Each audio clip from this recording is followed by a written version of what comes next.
नमस्कार। नमस्कार my dear friends.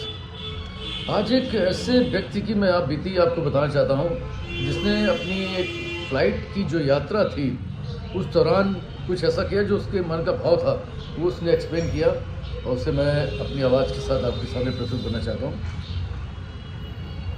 उसने बोला कि मैं जो है फ़्लाइट पर बैठा हुआ था और लगभग 6 घंटे का सफ़र था और मुझे लगा कि 6 घंटे का सफ़र है, तो मैंने एक प्रेरक कहानी, प्रेरक स्टोरी की किताब उठाई और उसको पढ़ने लगा।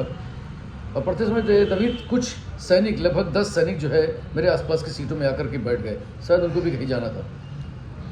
थोड़ी सी यात्रा हुई, स्टार्ट हुई और कुछ समय चलने के बाद मैंने उनसे पूछा कि आप लोग कहाँ जा रहे हैं। तो उन्होंने कहा कि मैं जो हूँ अभी आगरा जा रहा हूँ, वहाँ पर एक मिशन पर हूँ और कुछ वहाँ पर एक ट्रेनिंग होगी। ट्रेनिंग के बाद मुझे एक मिशन पर भेजा जाना है। मैंने उनको शुभकामनाएँ दी, बात औपचारिक बात हुई, बात ख़त्म हुई। तभी जो है एक अनाउंसमेंट हुआ कि जिनको भी अपना भोजन बुक कराना है या भोजन करना चाहते हैं, वो अपना भोजन बुक कर दें, जिससे उनको भोजन समय पे दिया जा सके। तो जब जो है ये बात सैनिकों ने सुनी, तब तक मैंने अपनी जेब में हाथ ही डाला था कि सैनिकों की फुसफुसाहट सुनाई पड़ी, क्या मुझे अब भोजन हम लोगों को खरीदना पड़ेगा? तो एक ने कहा, अरे यहाँ तो बहुत महंगा होगा, इसमें यहाँ पर नहीं खरीदते हैं, उतरने के बाद जो है किसी होटल में चल करके खा लेंगे जहाँ पर सस्ता मिलता होगा। ये बात जब मेरे कानों में पड़ी तो सीट से उठा और सीट से जाकर के वहाँ पर भोजन वितरण जो कर रहे थे उनसे संपर्क किया और संपर्क करके बोला कि वो जो 10 सैनिक हैं, उन 10 सैनिकों को आपको भोजन देना, उनका भुगतान मैं करूँगा। और उनका सारा भुगतान करने के बाद, अपना भुगतान करने के बाद मैं अपनी सीट पर आकर बैठ गया। आधे से पौन घंटे ही फ्लाइट चली होगी कि सबका भोजन, उनके पैकेट्स, लंच पैकेट उनके पास आ गए थे। उन सभी ने प्रेम पूर्वक जो है भोजन किया। उसके बाद मैं पीछे जो शौचालय था वहाँ जाने के लिए जैसे उठा, तो पीछे एक सीट पर एक व्यक्ति बैठा था। उसने मुझे रोक लिया। उसने कहा कि मैंने सारी चीज़ों को अपनी आंखों से देखा है और तुमने आज जो काम किया है निश्चित तौर पर बहुत सराहनीय है और मैं आपकी इस अच्छे काम का हिस्सा बनना चाहता हूँ। और उसने एक नोट जो है मेरे हाथ में पकड़ा दिया और मैं उसे कुछ बोल नहीं सका। वो बुजुर्ग व्यक्ति थे। वहाँ से वापस आया। उसके बाद आगे एक व्यक्ति ने मुझे बैठा था, उसने मुझे हाथ देकर इशारा किया। मैं उसके पास पहुँचा तो उसने चुपचाप मेरे हाथ में एक नोट पकड़ाया। उसने कहा कि मैं आपको शुभकामनाएँ देता हूँ और आपकी सराहना करते हुए मैं आपके साथ आपका हिस्सा बनना चाहता हूँ। उसने वो नोट डाल दिया। लेकिन अपने गंतव्य स्थान पर रुका।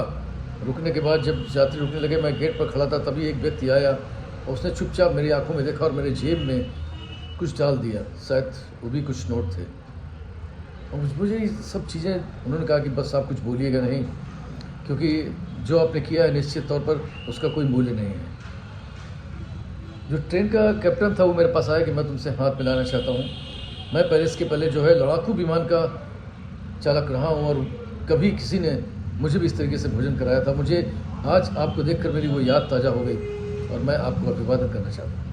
ये सब चीज़ें मैं देख ही रहा था। नीचे जब सब उतरे, सारे यात्री उतर गए, वो 10 सिपाही जो खड़े हुए थे सैनिक, मैं उनके पास गया और जो भी कलेक्शन मेरे पास इस बीच में यात्री उधर आया था, मैंने उनको देते हुए कहा कि ये जो है आपको मेरी तरफ से शुभकामना भेंट है और रास्ते में अभी आपके मिशन तक जाते जाते जो भी आपके छोटे खर्च होंगे वहाँ पर आप इनका इस्तेमाल करिएगा। दोस्तों, जो देश का सैनिक होता है, ये एक प्रकार की बैरज चेक होती है जिसमें वो अपनी ज़िंदगी भर देते हैं।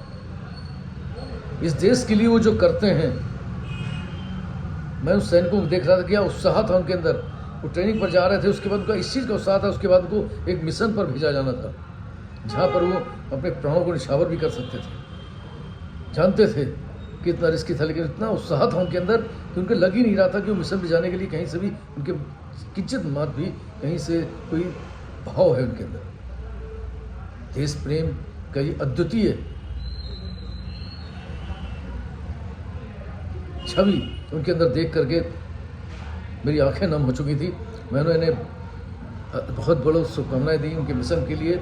और जब वापस अपनी कार में बिठा करके तो फिर से मैंने जो है ईश्वर से प्रार्थना करी कि इनका मिशन सफल हो और इनको सुरक्षित रहें और इनका घर सुरक्षित रहे। दोस्तों, आप कितना भी सोचें, लेकिन देश का जो सैनिक सीमा पर खड़ा होता है,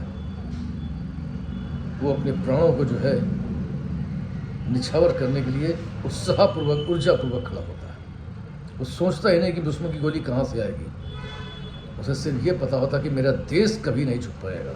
उनके रहते रहते उनका संकल्प होता है कि जब तक उनके प्राण हैं तब तक जो है इस देश की सीमाओं पर आँच भी नहीं आ सकती और इस देश के नागरिकों पर आँच भी नहीं रह सकती। इस भाव के साथ हमारा सैनिक वहाँ खड़ा होता है। हमारी संवेदनाएं, हमारी प्रार्थना, हमारी भावना सब जुड़ी होनी चाहिए उन सैनिकों के लिए या उन परिवारों के लिए जो बलिदानी परिवार है, जिन्होंने देश के लिए अपने प्राणों को निछावर किया, बलिदान किया। आइए हम अपने देश के सभी सैनिकों को अपने घर में बैठ कर ही उनको एक सैल्यूट पेश करें। जय हिंद, जय भारत।